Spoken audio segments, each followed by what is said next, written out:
who will always cheer you on and who will always be there to say you did a good job is yourself.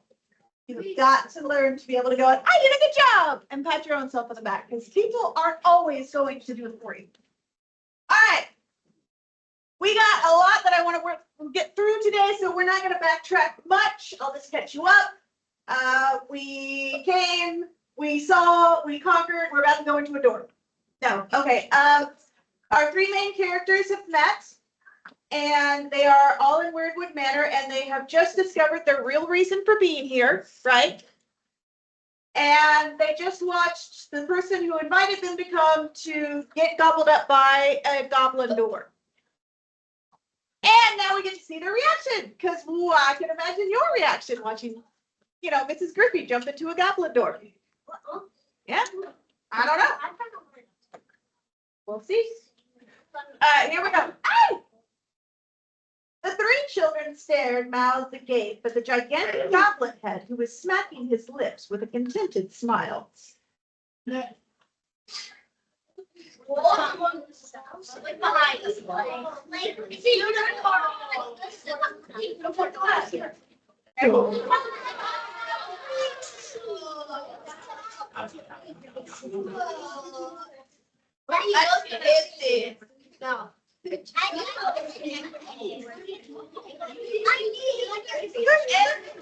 Back in 5, 4, 3, 2.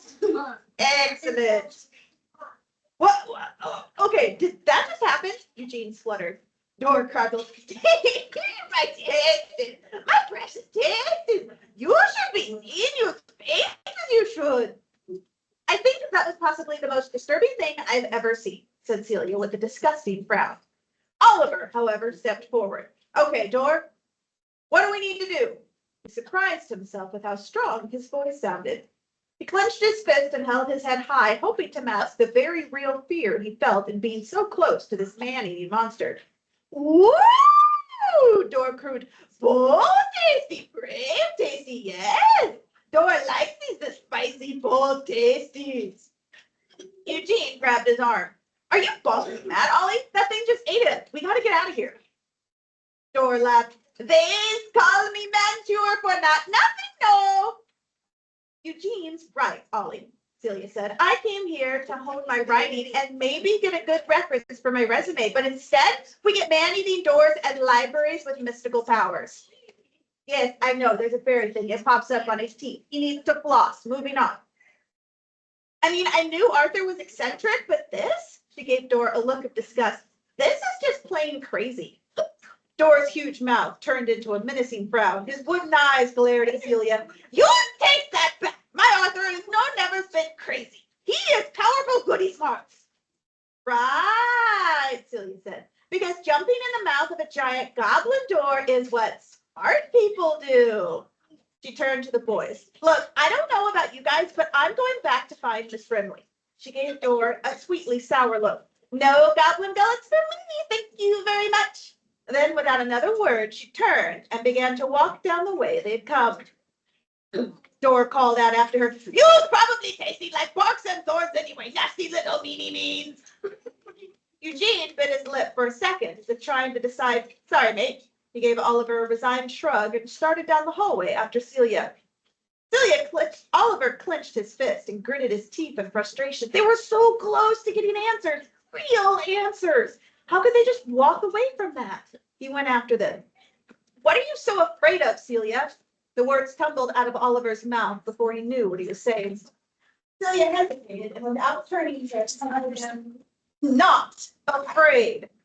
Oh, I'm sorry, Oliver snapped back sarcastically. I didn't realize that running away was how the great Celia May showed her incredible bravery.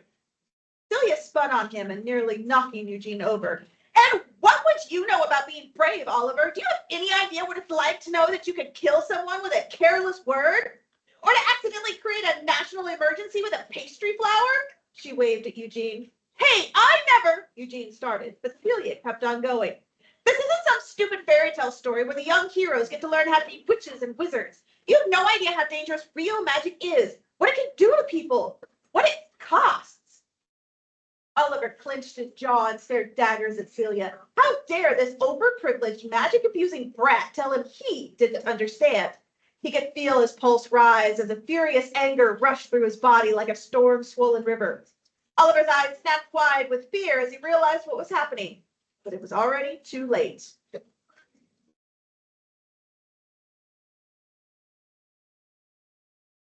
A deep, hungry growl echoed through the hall, shaking the room like a miniature earthquake. Whatever Celia was going to say next died on her lips.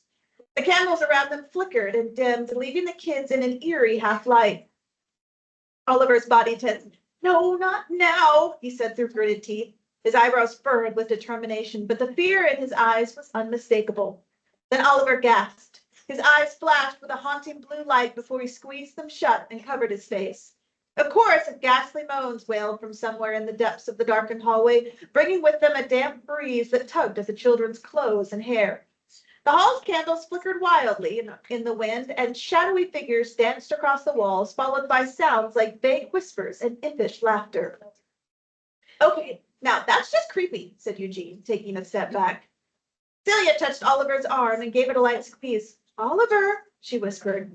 His eyes, radiating a pale blue light, fluttered open and met hers for a brief moment. Fear was there, mixed with frustration and anger. His brow furrowed, teeth gritted, his body went stiff with pain and concentration. Celia was only too familiar with that look and that strange electric tingle in the air. Magic, and powerful magic at that.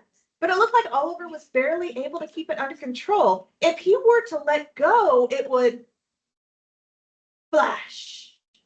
A huge, shadowy something rushed past her, bringing with it a gust of cold air that made the few candles that remained gutter and die out. The whispered voices seemed to shush each other as a deep predatory growl rumbled through the hall, more felt than heard. As the last of the growl's echoes died, the haunting voices returned with jeers and mocking laughter. Celia shivered. What was that thing? Eugene squeaked, fumbling with his plunger gun and flipping a switch. A glowing orb formed at the tip of the device, and a greenish-white light illuminated their immediate surroundings. The rest of the hall, however, was left in an ever-deepening, eerie darkness. Celia looked back at Oliver. He was breathing hard, sweat beading his brow, and as pale as a ghost in the greenish-white light. Then she remembered something her grandmother had said. To control magic, one must first understand it. She closed her eyes and reached out with her mind, feeling and following the lines of Oliver's power, trying to understand what it was doing. She thought she was getting close when the magic, a big, dark, and hungry magic, seemed to take notice. She felt a rush of anger and blind fear as the magic hurtled towards her. She gasped and quickly dropped the connection. Celia's heart raced and breath came in short, shallow gasps. She didn't know what kind of magic that was, but it needed to be stopped now. She gathered herself, then yelled, Oliver, stop it! Power rushed through her words, making them strong, making them true. But Oliver barely flinched. Eugene let out a yelp as the large shadowy thing swept past them again, this time closer. He stumbled back, fumbling with his plunger gun. There was a click and a mechanical whir as the device transformed into what looked like a sort of laser blaster from some old cheesy sci-fi show. The whispering grew louder and more excited as the dancing shadows pushed in even closer, growing more and more solid. Back, I say! Eugene swung his gun around at the nearest shadow and pulled the trigger. There was an electric pop, a sound like a bleating of a goat, and a fizzle of smoke as a stream of multicolored gumballs exploded from the tip of the gun. Oh, stalk, Eugene whispered. The shadowy creature shrieked with delight and rushed towards Eugene, wide-eyed and frozen with fear. He let out a muffled scream as they surrounded him, swallowing him in an inky black whirlwind of nothingness. Celia turned from the rolling black cloud that swirled around Eugene. Her heart was pounding. She had one chance to stop this. She let out a slow breath as she settled into the familiar stance she used when performing her wordcraft. She braced herself, ignoring the disturbing sights and sounds around her and reaching deep within, just in the way her grandmother had taught her. She dipped into her inner well and gathered as much power as she possibly could. Then, looking Oliver firmly in the face, she spoke. Oliver, stop! Her words echoed through the hall like the voice of a god. The wind stopped, the candle flames flickered back on, and the shadows disappeared. Oliver's eyelids fluttered open as he fell to his knees, exhausted. Celia swayed, then stumbled forward, just barely catching herself. She bent over, hands on knees, and took deep, steady breaths. A stream of gumballs spluttered, then died as Eugene looked back and forth between them, pale, shivering, and for once at a complete loss for words. I just can't do this anymore, Oliver said in a near whisper. Not by myself. He winced as he pushed himself slowly to his feet, then turned to the others. I get it. I mean, you guys win awards and prizes, and people think you're geniuses, and maybe you are, but for me, people think I'm cursed, or at best, some sort of psycho who needs serious help. But that strange man who just jumped into the mouth of a giant goblin, he's the first person I've met who seems to think that this thing I have is not a curse, but some sort of gift. For the first time in my life, I feel like maybe, just maybe, I'm not the crazy person everyone seems to think. Maybe I do have something in me that's worthwhile and good. Maybe I can even learn to control it when you guys do, and maybe, he faltered, then continued in a soft but passionate voice, maybe I can find a family who isn't scared of me for once. Oliver swallowed hard and blinked back the tears that were forming in his eyes. He looked from Eugene to Celia, but neither of them would meet his eyes. He shook his head and looked down with a sad smile. Anyway, I get why you don't want to go. I guess, he sighed. It's stupid. I just thought we would be doing this together, you know? That we had this thing in common, and he trailed off. Whatever, it's fine. With that, Oliver turned and began to walk back towards the door. Ollie, wait, Eugene said, stepping forward. Oliver paused and looked back. Eugene nodded at Oliver with an apologetic smile, then turned to Celia. He's right, Celia. I mean, I don't usually have to deal with freaky killer shadow ghosts like he does, but he paused, then shifted uncomfortably. Well, you know, on the off chance that I do get caught up in some inexplicable poultry-related national emergency, well, I should be ready to help out, shouldn't I? Celia let out a frustrated sigh, then rubbed her forehead. Oliver noticed a slight tremble in her hands as she swept back her hair and looked from him to Eugene. He didn't know what she had done to stop him, but whatever it was had taken a lot out of her. A pang of guilt knotted his stomach. Just one more on the long list of his so-called gift had hurt. Fine, I'll come, Celia said finally. Then she turned to Oliver and leveled a glare at him. But you better keep that little nightmare circus of yours in the box. You let that happen again and someone's seriously going to get hurt. Got it? She raised a warning eyebrow. Oliver flushed but nodded. Good, she said, a little of the intensity draining from her voice. She took a deep breath and seemed to hesitate for a moment, then shook her head and started towards the door. Well, come on, let's go get ourselves eaten. Oh, no, somebody drive the lights for me.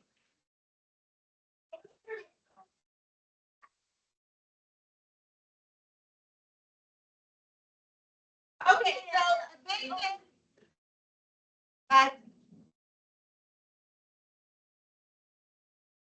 very good.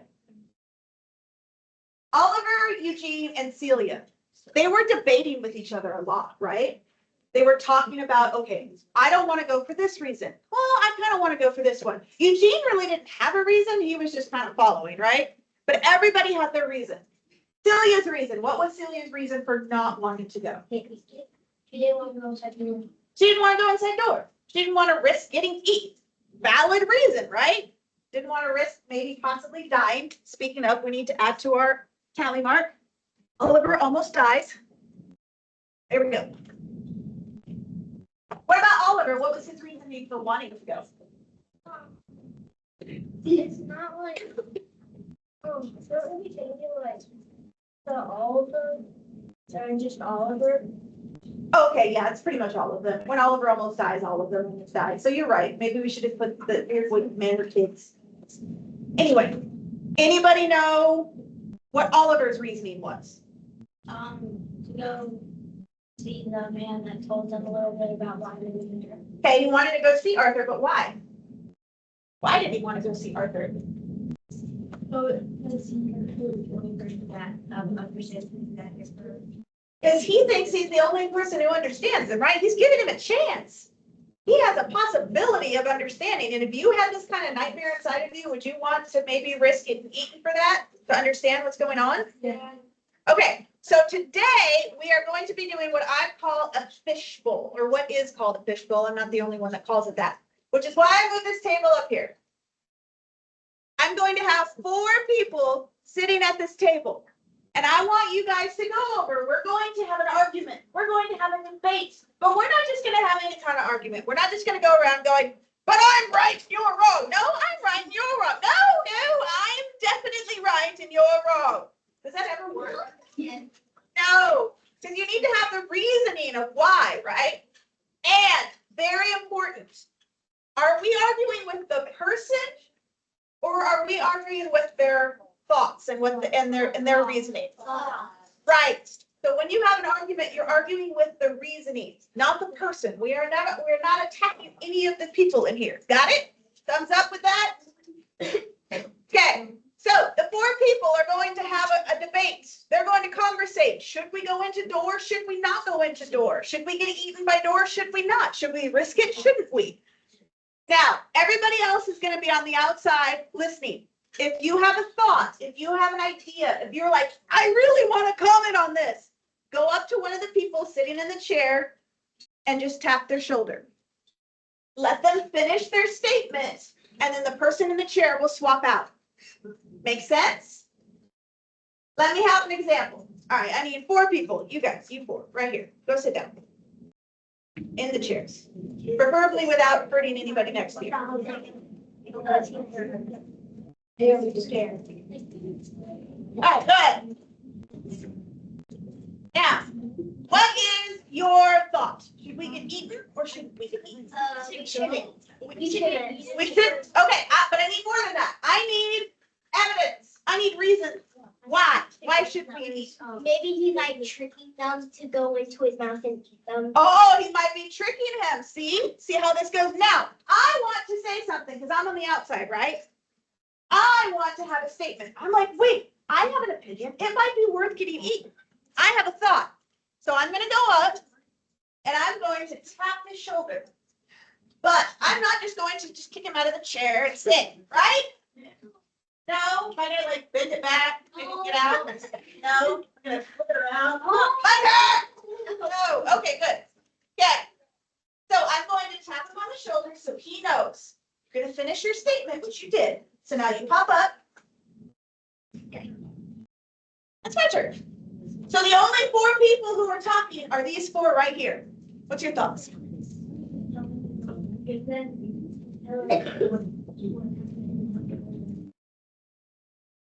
Because you want to get the information. I like it. Oh, wait. Are we understanding? Yeah. All right.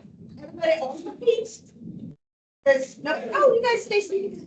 We're the fishbowl. Okay,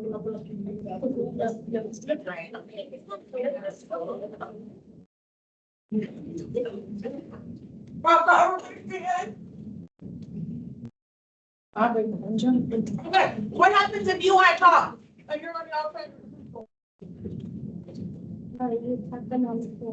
Good. And then they'll switch out. So if everybody taps you, finish your statement, then you get to let them switch out. Okay?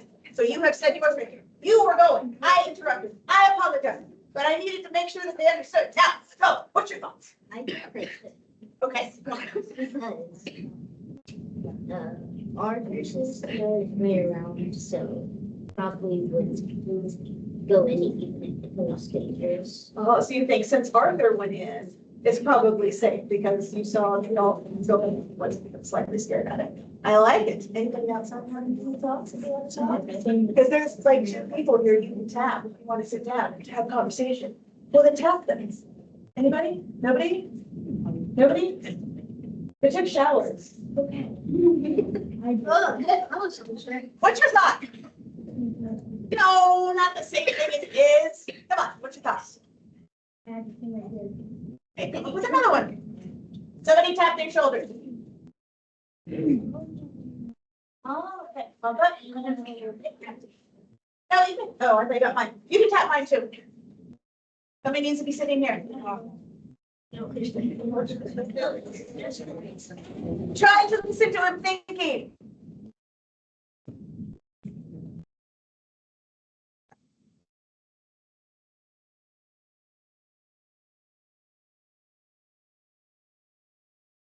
Okay.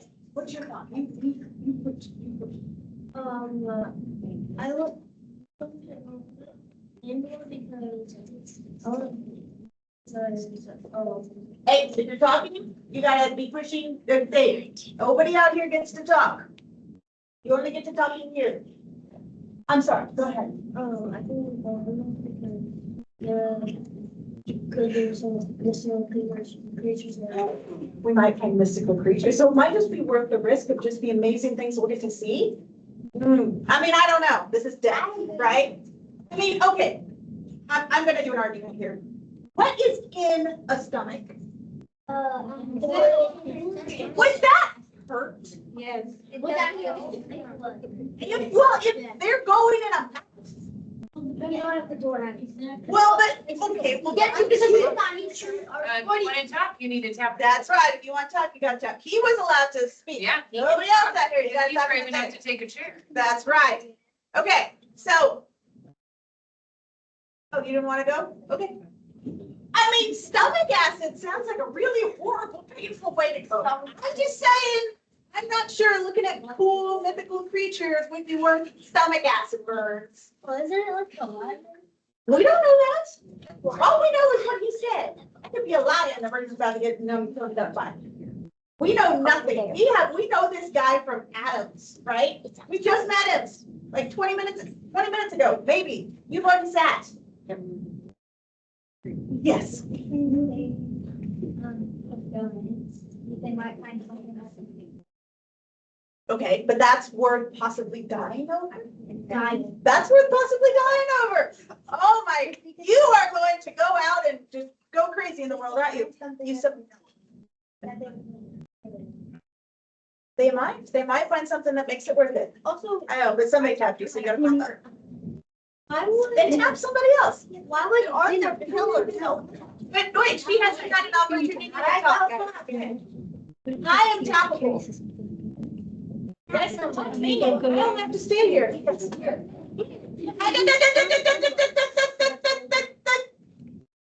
The fish require quiet.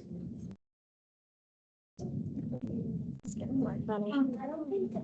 I think it's better because like the ghosts of that Arthur were getting stuff like that.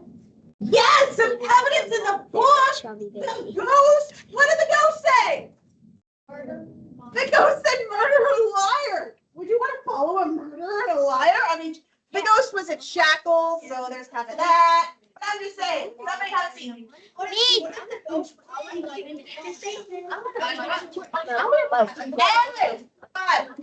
Five. Okay. Who gets to talk? People. What do you do if you want to talk? That is the only time we talk. I love that you guys want to debate this. This is what we're doing. The 4 people in here get to do it. However, if you've tapped and you sat, you should at least have an opportunity to say something. So let the person who sat actually speak, since that's kind of the point. Okay, got it? Thumbs up? Understand? All right, continue debating. I feel like they should go in because he's made out of wood and he's a mechanical. Wood. Maybe they should go in just for them that. Or should they not? I think they should go in because they could find stuff that like helps them like Oliver can find like something to help him like control his magic and then they basically kind of did. They found it for years, so then they could already find what magic stuff. Yeah. There might be something big that we could find in there. I think they should go in because it's like maybe it's a trap door and like maybe it's like a security stuff and nobody wants to get eaten, so like a real door. What if like still going even though it's very down?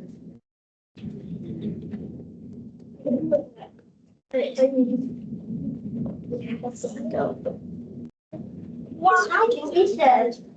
Why? Because Arthur knows the house. And the door is actually in the house or the mansion. And Arthur lives in there, so he's probably used to it. And know everything. Valid reasons. She loves living together. Just so you guys know, Mrs. Mack will not go inside the room. We've tried to convince her and people to refuse. Mrs. Griffey will, Mrs. Mack. Why? I don't know, you'll have to ask her, but she's currently talking. We're in here, sorry. I messed up. What I had said earlier, I just say it now while I'm in the fishbowl, because that's how I'm supposed to be doing things. Okay, and then you can tell the children and get back in. Okay, good. I think they should go to the night room and see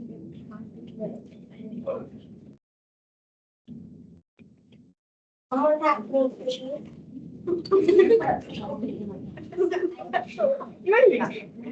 Trying to talk.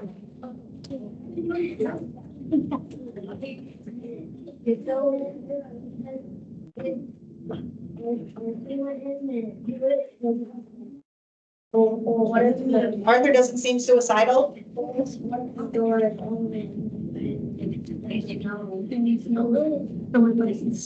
maybe that makes me feel like there's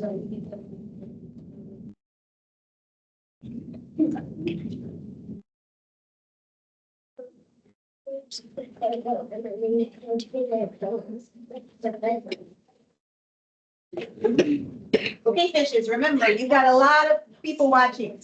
You gotta speak louder, use your diaphragm. We need to be able to hear you, fish. Okay, move on.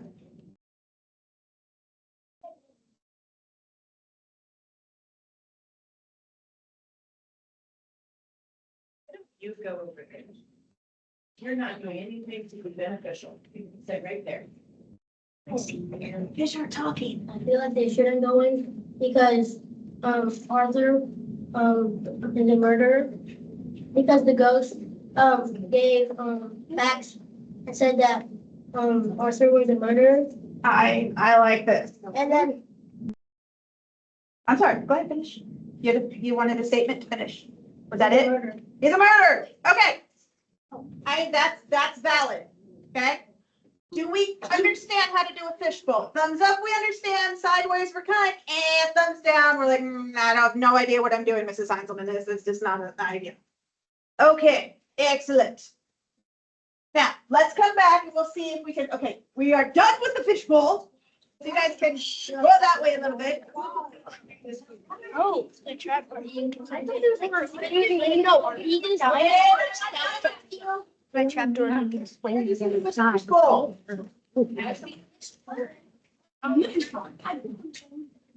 Now, what were some of our main takeaways that we got? What were some of our big evidence? What was some big evidence? What were some of our big claims? This is very important because you can't just go up and argue with somebody and constantly annoy them in their face and get them to agree with them. Well, you shouldn't. People do that, but you shouldn't. You should actually have reasoning. Okay. So what were some of our big reasonings for war? Why should we? I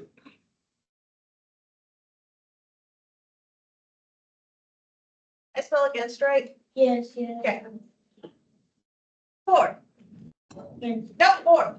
I asked for 4 first. Got nothing? That's okay. Wait till you remember against. I think we should go in. No, I don't want your opinion. I want what we have learned from how we talked in our fishbowl.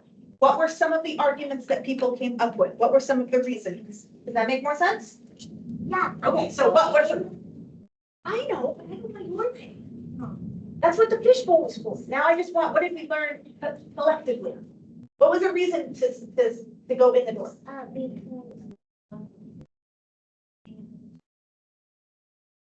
Okay.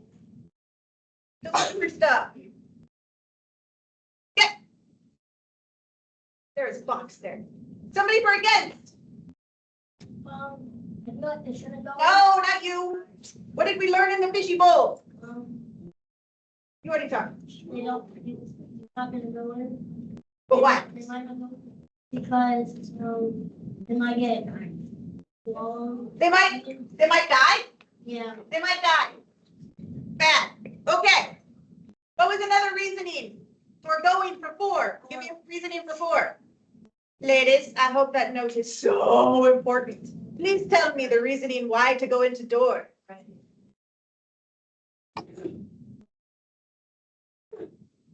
To get knowledge. Okay, to see what there is to learn. Can I make a brain? Little stem. Brain. That's a brain. Okay, what about against? Arthur's a murder. I mean, Arthur's a bad guy. Yeah, Oh, and I, yeah, nice. Yeah, when blood drops. Murder! Got it? Another 4.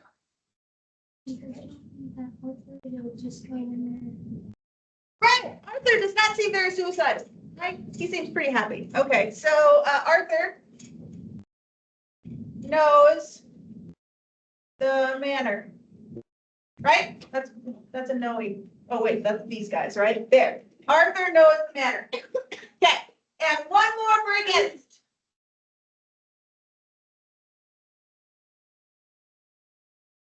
Oh.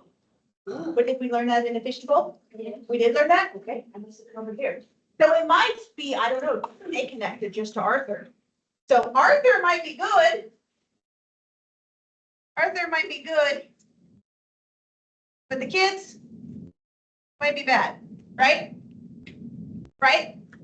Might be okay for Arthur, but not okay for everybody else. Are we understanding that you can't just go up and say, I'm right, you're wrong? Right? Yeah, we have to. You have to have some kind of reasoning behind it. Are we understanding how to grasp it? Because you guys can do it for just about any argument. All right, thumbs up, we get it. Thumbs sideways, okay. Thumbs down, no. I see a lot of non-thumbs. I like it. Okay. It is about time to go. Mrs. Max class, please stand up and line up at the door.